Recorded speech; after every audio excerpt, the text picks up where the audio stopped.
Good afternoon again. Ralph E. Hartman, candidate for Congress again. Like I said before, there's a lot of disruption put at me day to day, especially at night.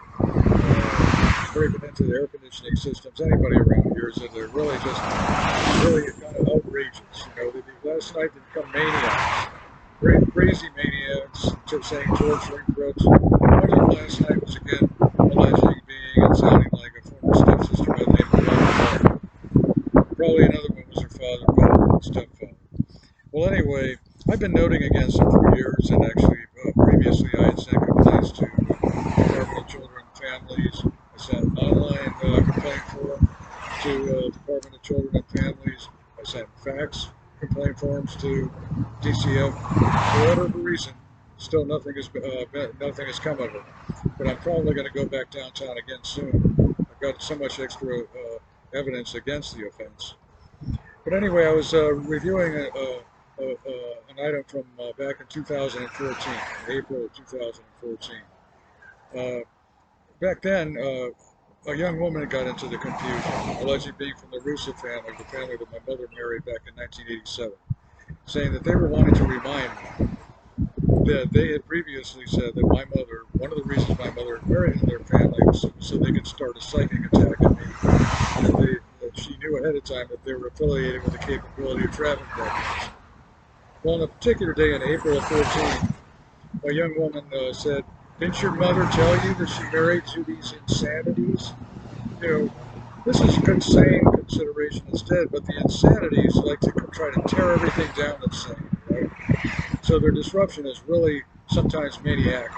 And there are women who participate, but mostly it's a gay variety of males. Same kind, mostly the same all the time. Then, soon after that comment, another comment I noted was a man who sounded like Ed Bowering. He's a former police officer from Rhode Island, former Marine. I reported against him for years, but he says it's difficult to get anything done about him because he's corruption.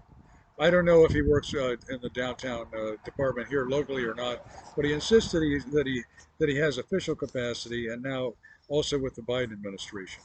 Well, anyway, for whatever reason, what he's pivotally about is the 1981 stain malpractice in Orlando. It was a pivotal, very egotistical smear, and they spread it to their influence in entertainment, the military, and government. I didn't know about it until nearly 20 years back. But anyway, so Bowery decides to say an allegation of the stain lines in Ghent. Ghent, he's citing a town in Belgium, I think it is, or that there's another town named Ghent in New York. But anyway, he said a stain line. Again, the threat of putting people into lines.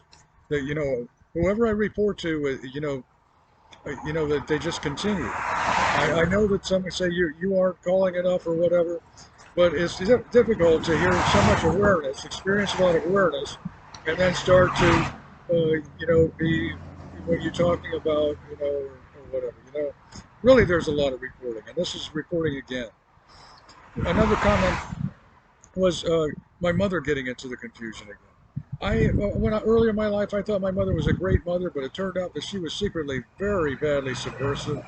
And back in April of 14, one of her comments was, if you still think you could accomplish anything in what is this life, you'd have to come through me. My mother is saying that whatever is done to me, that she thinks of it as though she usurps my life also. That I can't possibly accomplish anything, that anything in my life is somehow routed through her in some way and distributed by her and her associates to whomever else, that she's affiliated with a lot of gays. Okay, but no, I don't. So anyway, as I'd speak, another man would be monitoring to emphasize, say, things like she's affiliated with a lot of gays. It's kind of it's really irritating that they just, various participants just kind of rotate from one perspective to another to, anything basically put back on me. So anyway, after that, I didn't note exactly on this summary. But Bill Love, the former stepfather, I've reported against him for years. There's many reports in progress, but he gets really arrogant and threatening. I'm mostly sure he was participating against last night. But what he said once back then was, when I didn't know how serious he was about everything back then, about his interferences, etc. He say that all people that are that they term Yules. Yules, I suppose they mostly mean people that celebrate Christmas. That all Yules would have is bags. You know, that about it. Instead of having anything in life, that Bill Love says that everyone would have bags. And of course, what kind of bags? Probably he's indicating body bags. Well, this candidate is hoping that everyone is being saved instead. I had reported so much day to day for years and had to trust it would have been impossible to follow up about everything. When we're seeing out on the roadside people continuing, I'm hoping everyone's all right. And like I said before, I'd be a good representative. And there's a lot of good reports that could be substantiated, followed up about, uh, you know, resolved, all for the people's safety. Have a good day.